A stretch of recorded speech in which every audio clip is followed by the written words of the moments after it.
আমি আজি যিটো পাঠ পঢ়াম তোমালোকক পঢ়াবলৈ লৈছোঁ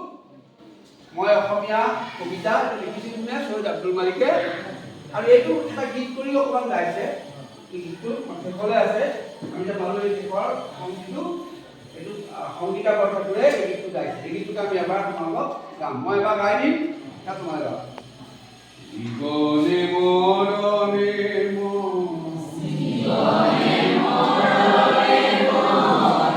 চিৰদিন অসমীয়া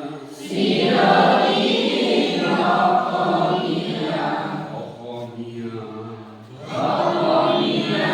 দেহে প্ৰাণে